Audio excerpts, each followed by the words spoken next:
What's up, YouTube? Jeff, your Style O.G. And on today's video, we're going to talk about the 10 biggest mistakes beta males make.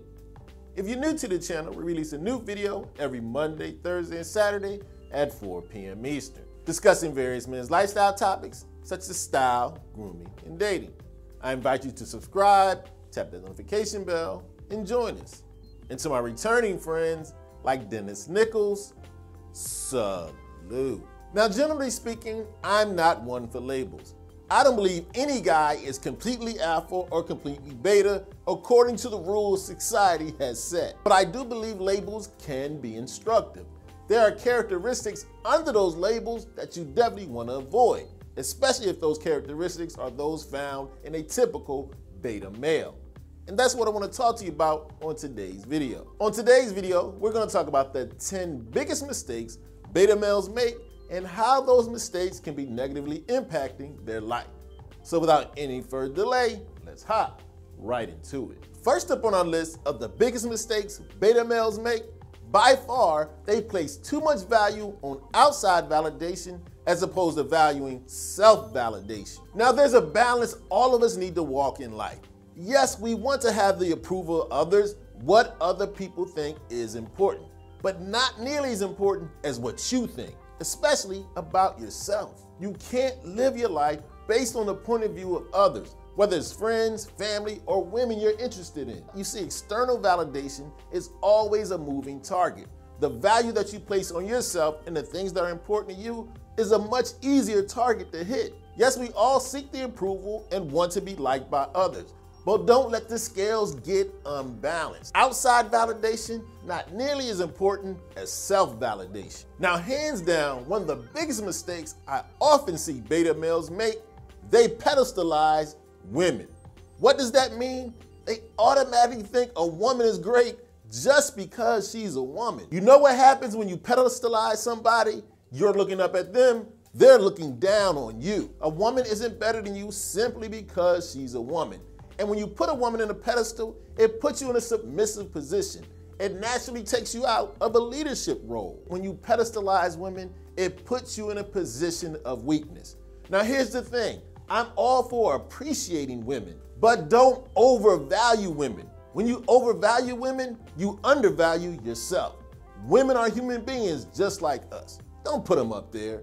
Now, one of the things I often see beta males needing to work on, they make the mistake of not being able to say no. You have to be able to stand your ground. As I often like to say, although it's a short word, no is such a powerful word. It makes other people know your expectations. It lets them know your limits. It allows you to set boundaries. And when you say no, when you want to say no, it allows you to be honest and authentic. A guy who's always saying yes, even though he doesn't want to, he isn't really living in his truth. He's often being taken advantage of. One of the things you can do right away if you believe you exhibit a lot of beta male characteristics, learn to stand your ground. Learn the power of the word no. Now, next up, hands down, one of the worst characteristics of a beta male, they're often excuse makers. Why aren't they successful in life? It's always somebody else's fault. And when you blame outside forces or people for your shortcomings, that allows you to have a lack of accountability. In my opinion, real men make efforts, not excuses. Making excuses gives you a reason for not achieving your goal. And one of the most common excuses I hear from beta males, I would have more women if I had more money. The only reason why he has women is because he has a fat wallet. Making excuses wastes time. Let's try this one out. Say women only want men with money. Get off your behind, get some money, and let's see if that theory is correct. I'm kidding, but not really. Make the effort. Be as successful as possible. Stop blaming outside forces. Remember, real men make efforts, not excuses. Now, one of the things you'll often see beta males doing that I actually believe is really hampering them in life, I believe a lot of beta males aren't selfish enough. Here's what I mean by that. Beta males typically make themselves too available for other people, whether it's friends, family, or that girl that has you in the friend zone. One of the hugest problems with this is if you're not being selfish enough, you can't be on your purpose. If you're constantly taking care of other people's needs and desires, you can't take care of your own. It's like the old adage, when you get on the airplane, they tell you if the plane is going down, put the oxygen on yourself first, then on the child. Use that analogy in life. The more you're on your purpose, the more successful you are, the more you can help other people. And at times, to be on your purpose, this is going to require a certain level of selfishness. There are times in life when you should be selfless, but first get yourself in order. Get on your purpose. Sometimes you just need to be a little selfish. Now, one of the most self-sabotaging things a beta male can do, or any guy can do for that matter, except being in the friend zone. Let me give you a little secret here. The odds of you ever getting out of the friend zone are slim to none, and Slim just walked out of the door. You're in the friend zone for a reason. She only wants to be your friend. And I know she just hasn't seen how great a guy you are. You shouldn't have to go way out of your way to prove you're worthy.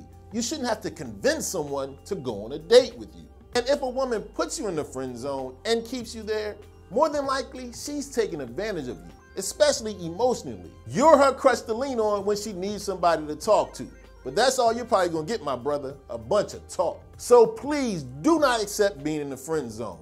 And if you're not sure if you're in the friend zone, just ask her out on a date. She's gonna say yes or she's gonna say no. Now you know what zone you're in. Now, if you think you're in the beta male category, here's another clue.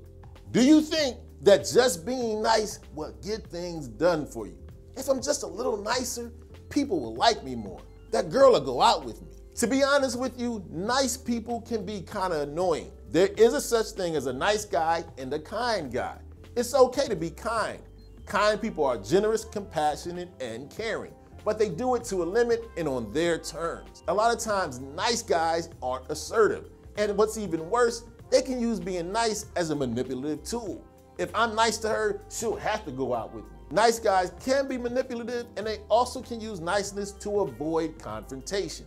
They just want to be liked. Being non-assertive, being a stereotypical nice guy will always have you finishing last. Be kind, not nice. Now, this next mistake might be one you didn't see coming, but I believe it's very important. Your typical beta male undervalues the benefits of exercise. Your stereotypical alpha or strong guy is usually seen as physically strong, and that's for a reason. For one, a physically strong person feels more confident. When you take care of your body, build your body up, take control of your health, you're more likely to take control in other aspects of your life. And transforming your body and making it stronger can give you a sense of accomplishment. It's a great goal to achieve. If you're a beta male who's still working on outside validation and its importance, while you're growing that way, outside people will see you strong if your body is strong. You'll feel more confident, you'll walk a little taller, you'll feel stronger in all areas of your life. Don't undervalue the power of exercise. Now, a huge mistake I see a lot of guys making, beta or otherwise, they don't have the ability to look at the big picture. A lot of times guys who aren't successful in life or might be a little weak get bogged down in details, even paralyzed by the small details. When you get bogged down in the details, get offended by every small slight or insult, it stops you from seeing the end goal. It stops you from focusing on opportunities. It stops you from learning and acquiring knowledge. It's very difficult to be on your purpose if you don't see the big picture. The little failures that you have in life, you'll be able to brush those off more because you know you're still on the path to success. A beta male, on the other hand, loses sight of the big picture. Every small failure sets him back 2 or 3 steps. So if you're someone who's struggling with being a beta male, try to focus more on the big picture. Which leads very nicely into my next point.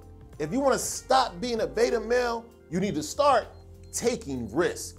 Almost every successful person you'll run into, they are risk takers. And they go into it knowing when they take these risks, there's a likelihood they may fail.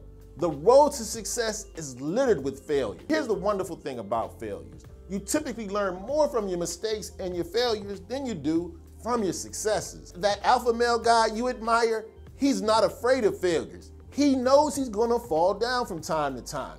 That's part of the game. He knows that the successes and the goals he's pursuing in life won't just fall in his lap. Remember when we talked about the guy in the friend zone? He's probably afraid to take a risk. He won't even ask that girl out in the first place. There's a great cliche that I wholeheartedly believe in. It goes, nothing ventured, nothing gained. If you want to stay in the beta male category, don't take any risks. Now, as I mentioned in the beginning of the video, I don't really believe in labels. Whether we're talking about beta or alpha, no guy falls completely under either category. But there are characteristic traits we all can learn from that typical beta males have that we want to avoid. Mistakes we want to stop making. I believe if you pay attention to and try not to make several of the mistakes we talked about on today's list, you'll be on your way to being more of an alpha male, if that really exists.